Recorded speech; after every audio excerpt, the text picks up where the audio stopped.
Yeah, Tony, it seemed like you and Coach Van Horn kind of got into it there after the game. Just what was that about?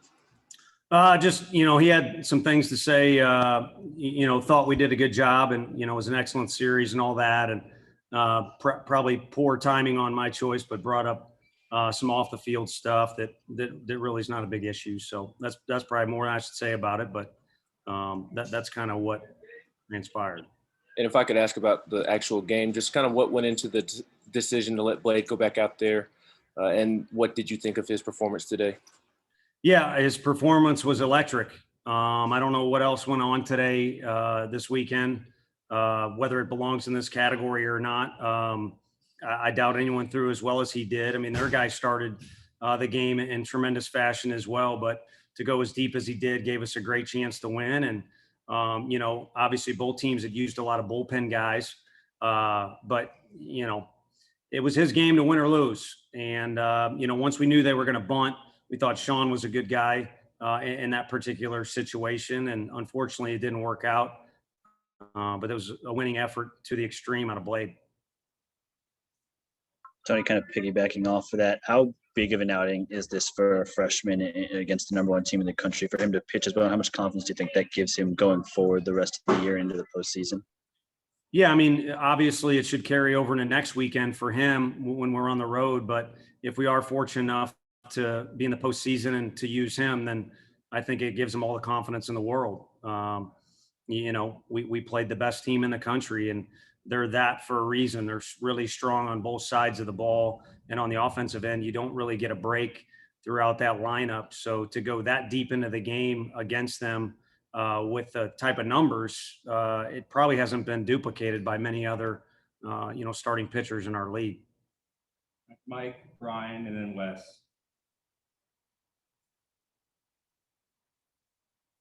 Mike, you got us? Yeah, unmute there if you could. Mike lost audio. He lost his audio. We'll go to Ryan and then Wes then. A guy like Cops and the other bullpen, do you think there's maybe a heightened sense of pressure to get the runners in some of those few chances you had earlier in the game? Not really. I mean, I think the coaches knew more that he was down in the bullpen warming up than the players did, because it was kind of a long there was a long break in the action there when I think it was Zeb was on the mound and they were going to bring in Cops. So I don't think that was going on with our players, and it wasn't coming on from us. I think the nature of the game, two good SEC opponents going into a rubber match, I think the heightened sense started really at the beginning of the game. And maybe that led into our hitters, or maybe even their hitters too, squeezing that bat a little too tight. But, overall, I don't think that played into it. Until he came into the game, I don't think it was an issue. And then once he was in the game, he made his mark on it. Wes? Yeah, Tony, I'm guessing y'all are probably at a point as a program now where you want moral wins or moral victories to be behind you. So with that said, just the way Arkansas played the games this series, it seemed like, every defensive play, every chance to move a runner, it seemed like they just didn't put a lot of feet forward. Is that a lesson that it's always good for a team to learn? Because y'all were pretty good, but just missed a couple opportunities there. Yeah, we did. No, I think these guys, I've been there. They approach every series the same way, which is, why they have success. And then it was up to our guys to kind of match what they had going on.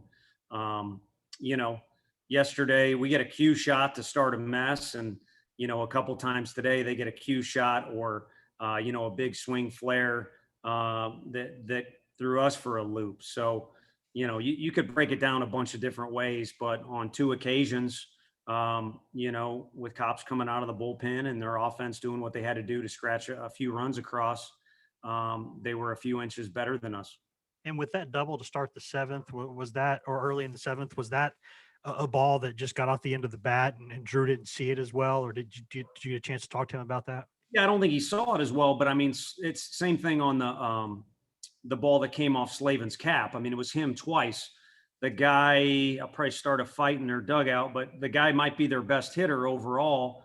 And he takes as aggressive of a swing as you can imagine. So when he makes contact with that big swing and the ball doesn't come off, the way that you maybe would initially think, you're one step slower to it.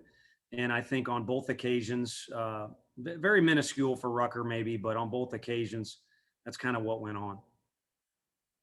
Back to Mike. Yep. Sorry about that.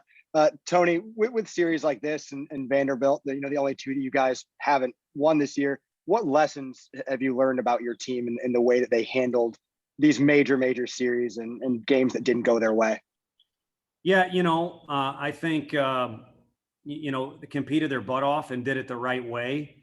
I know that's my fault there at the end that we got guys kind of milling around and the two teams talking to each other, but really, you got heavyweight bouts. They showed up with the right mentality every day. The results fluctuated, but they competed throughout the entire weekend. And these are kind of what super regional weekends look like. Huge crowds, outstanding opponents. Every pitch means something, a lot of intensity, some back and forth stuff. And it comes down to a very small margin between win and loss. So we've got 2 doses of that, and they've been on our field too. Having said that, coming up short doesn't feel good. And to people that now are on board with what we're doing here, it's probably not good enough for them either. And you said the small margin for error. What do you think was the margin for error in this series for you guys? Man, that's kind of a wide range question there. What do you, as far as, as far as this series, I think what coming in is you're at home, and anytime you're on home, you think you should have a slight advantage. So regardless of how, well the team is ranked or how high they're ranked, you'd like to win that deal. But I think our guys have just learned that everything matters going into the weekend, and they managed emotions and other stuff much better this go around than we did in the other big series that's been mentioned. But they're all big series. And I think, again, if we could steal something, people are asking me what I learned from when I was working there. If we could steal something from what I already mentioned, you got to approach every weekend like this one. Enjoy it, but you got to be ultra focused, and you got to manage your calories and invest them in the right spots. Well, the 2 more. We're going to Trey and then finish with Dudley. Hey, Coach, you've kind of touched on it just a little bit, but overall, what do you think personally you take away as a coach from this series and the rest of the assistant coaches trying to go forward? How you're going to manage the batting lineup, how you're going to manage the pitching with one regular season? Well, I'm sorry, 2 a series left, and then a game against Belmont. What is all getting ready for you guys now? Well, I think we're getting our whole bunch together as far as, for the most part, everyone is healthy. We haven't ground anyone down into the ground, pitching staff wise. Everybody should be feeling good.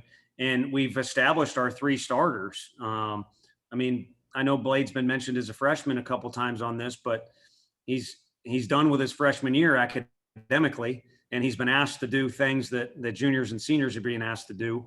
Heflin now is no longer a spot starter guy. Those days are long gone. He's established himself there. And then Chad leads us into battle the way that we want to. So I think we've kind of established our team and pinch hitters and all that good stuff going into this final week of baseball. And again, we hope there's more weeks left to play. So there's always areas to improve, but all that's kind of coming together, if that makes sense. Hey, a quick follow-up. When you guys were in the outfield, did you sense some confidence coming out of your team when you were talking to them, even though the series didn't go their way today?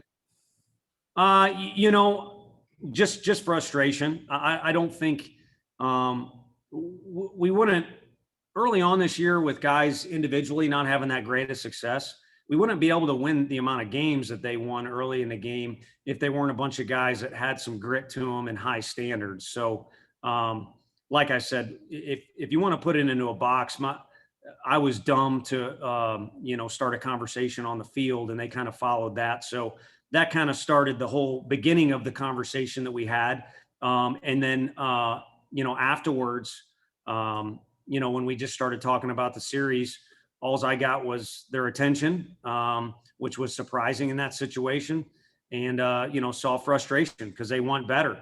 And hopefully there's a little bit of hunger in those eyes too, because baseball is a deal where you're right back out on the field on Tuesday. I don't know if that'll seem like it'll come in a hurry or a long time because, again, emotions were high this weekend, but it's going to be here relatively soon. And hopefully they look like they're a hungry bunch after this weekend's disappointing results. Dudley.